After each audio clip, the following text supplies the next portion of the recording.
ورحمة الله وبركاته. ان شاء الله النهاردة هوريكم ازاي تعرفي تخزني الطماطم وتشيليها فترة طويلة في الديب فريزر عندك من غير ما يجرالها اي حاجة.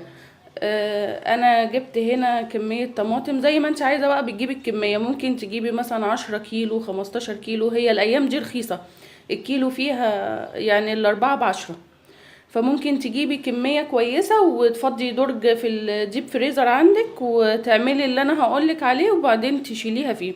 هتقعد عندك يعني ما شاء الله وقت طويل في الفريزر، سنة سنة ونص اكتر كمان ممكن، بس احنا يعني مش هنخليها الفترة دي كلها، هنيجي في الوقت اللي هي تبقى اسعارها غالية فيه وكده، فنبدأ ناخد على قد الاكل.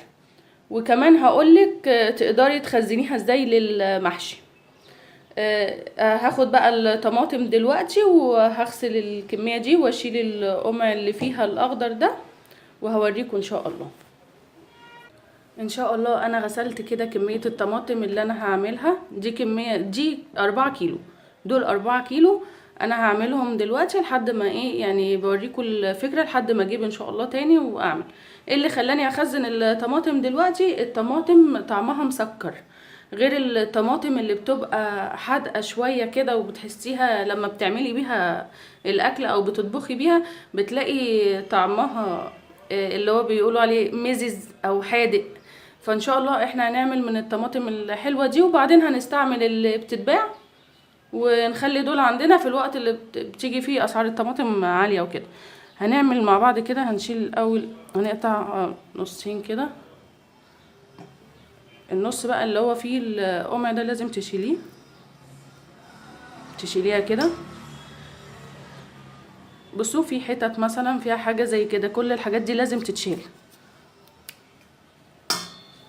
الحتة دي تتشيل كده برضو. هنعمل الكمية واهو الجنب ده لازم نشيل الحتت دي، مخليش اي حاجة فيها عشان طعمها ما يبقاش مغير. والحاجات البسيطة دي ممكن تفسد الطماطم. انا بقطعها كلها، في الحتة اللي هي دي برضو تشيليها.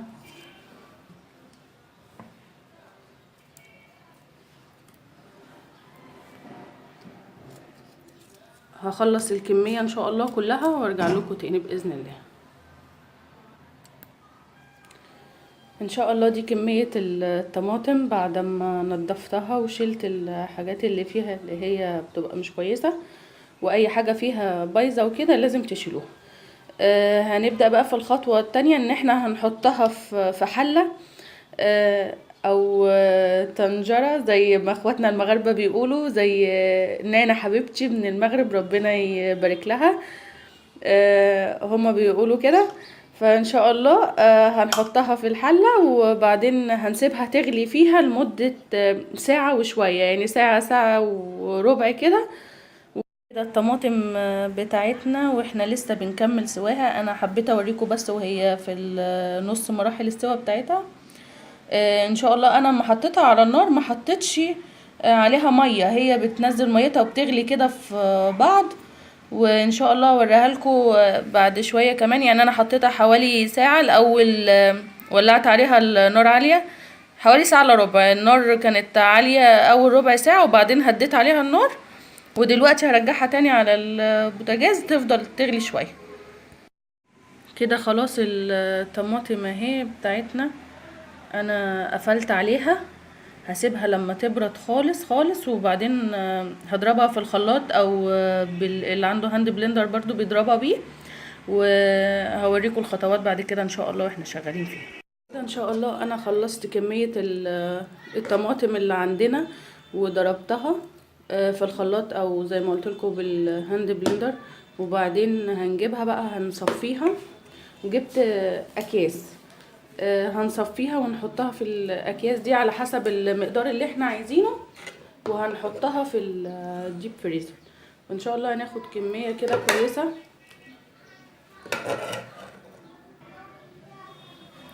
حطينا شوية هنا بظهر الكبشة كده وهنفضل نصفي فيها لحد ما نشيل اللي هو القشر بتاع الطماطم هيطلع لنا على الوش. انا اقول لكم بس الوقت احنا سيبنا الطماطم دي غلت قد ايه. ممكن تستعملي دي برضو كمان، يعني برضو حلوه، بتسهل حاجات كتير. وهقول لكم الوقت سيبنا الطماطم قد ايه. احنا سيبناها على النار حوالي ساعه او ساعه وربع كده. الاول كنا معلقين عليها النار، اول ما لقيناها بدات تطلع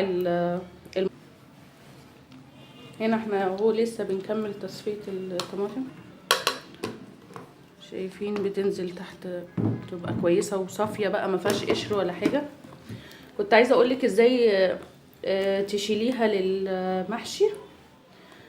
دلوقتي انت لو عايزه تعملي بعد ما عملتي كده وبتقولي يوم بقى صعب مع بعضه، قشري كميه بصل كويسه، وخدي مثلا نص الكميه اللي انت هتصفيها دي، وتروحي عامله الخلطه بتاعه المحشي.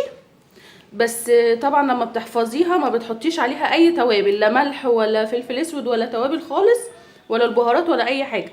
ولما تطلعي على حسب الحاجه بتاعتك بتروحي عامله بيها المحشي، فبتبقى طعمها جميل اكنك لسه عامله الخلطه دلوقتي.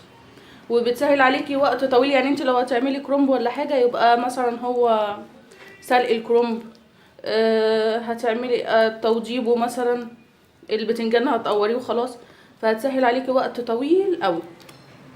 والخضره برضو ممكن تحفظيها في الديب.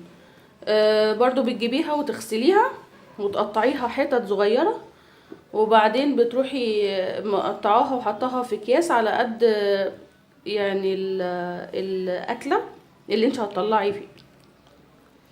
وبعدين بتحطيها في الديب فريزر برضو وتشيليها، وبتطلعي كيس مثلا طماطم وتطلعي كيس خضره. وبعد ما بتحطيها على النار وتتبلي الطماطم والحاجات دي، تنزلي الخضره بس تكون مجمده، تكون جامده زي ما هي، ما تسيبهاش تفك.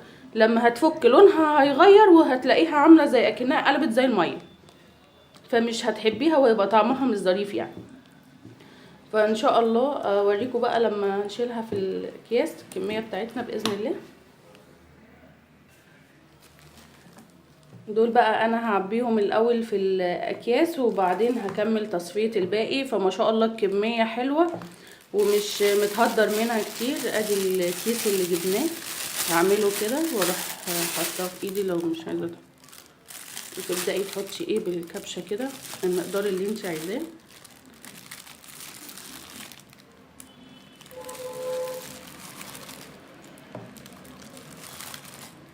هخلص الكميه واوريها لكم ان شاء الله. دي ان شاء الله الكميه بتاعتنا بعد ما عملناها. شايفين بقت صافيه ازاي وعامله زي الصلصه اللي بتجيبيها من بره، اللي هو معجون الطماطم.